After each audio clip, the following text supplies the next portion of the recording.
Hi, vintage bakers! Today I'm in the kitchen making a quick and easy warm chocolate pudding cake. This retro chocolate pudding cake is the ultimate nostalgic dessert. The rich chocolate cake hides a thick, gooey layer beneath the surface. As you dig in, the warm pudding oozes out, creating a chocolate lover's dream. This cake is tender and moist with the luscious molten chocolate beneath. Perfect for cozy nights and fond memories. This recipe is like a giant chocolate lava cake, except the lava is on the bottom. This is a must retro cake recipe to try because it's so simple to make. You can whip it up for dessert any day of the week. Top it with berries and whipped cream for the perfect comforting dessert. So let's get into the kitchen. This is how I make retro fudgy chocolate pudding cake. I'm going to start this recipe with the quick and easy cake batter. In a large bowl, I'm going to mix together 1 cup of all-purpose flour, a half a cup of white sugar, and a 1/4 cup of cocoa. Sprinkle in 1 tablespoon of baking powder and a 1/4 teaspoon of salt. Mix just enough to incorporate the dry ingredients. And now to this same bowl, I'm going to add in my wet ingredients. Mix in 2 tablespoons of melted butter, a half a cup of milk, 2 teaspoons of vanilla extract, and 1 egg. Mix this together until you have a smooth, thick batter. At this point, you can also add in any mix-ins. Some great choices are things like flavored chocolate chips, nuts, dried fruit, and toffee bits. This step is completely optional, and normally we make this cake without adding any of them in.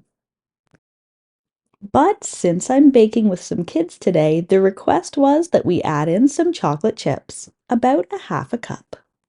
I'm going to bake my cake in a square 8 by 8 inch pan. Make sure to grease the bottom and the sides of the pan before adding in the cake batter. I'm going to spread this batter into the cake pan and set it aside while I get on with making the magic fudgy chocolate pudding. Into a medium bowl, add in a half a cup of white sugar, a 1/4 cup of brown sugar, and a 1/3 cup of cocoa powder. Give this a quick mix to make sure all the ingredients are incorporated together. You can break up any big chunks of brown sugar with the back of a spoon or just sprinkle it together with your fingers. And now to turn this into the rich, thick chocolate pudding, I'm going to pour over top 1 1/4 cups of water that I've just boiled in the kettle. It's not going to thicken at all at this point, so don't worry if it still looks very liquidy. Now I'm going to very gently pour this over top of my cake batter. At this point, I want the liquid to rest just on top of the cake batter and not get mixed in. I'm just using a small teacup here to make sure I pour the sauce on gently and evenly. But if you have a steady hand, you can just go ahead and pour it straight on top of the cake batter. And this is going to be the smooth chocolate sauce that's going to magically turn into the fudgy chocolate pudding that will appear underneath the cake after it's baked. And my cake is ready to go into my preheated 350 degrees Fahrenheit or 180 degrees Celsius oven for 35 to 40 minutes, or until the cake is set on top. Don't worry if it has a slight jiggle to it, it's just from the sauce underneath.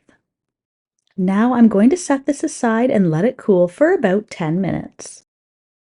This is going to allow the sauce underneath to cool slightly and start to set and thicken. Now all we need to do is scoop out portions and serve. Make sure to spoon a generous amount of the chocolate fudge sauce from the bottom on top of each serving. This delicious chocolate dessert is so easy to make any day of the week. Even the kids can get involved with this one. While this cake is absolutely perfect served just as it is, since it does make its own icing, my favorite way to serve this dessert is warm with ice cream to melt on top.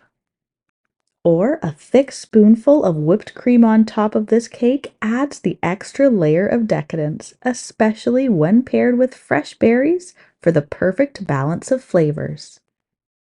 This is an absolute favorite childhood dessert that you've got to try. Enjoy! If you're a fan of deliciously simple vintage recipes and old-fashioned skills, then you'll want to check out this next video.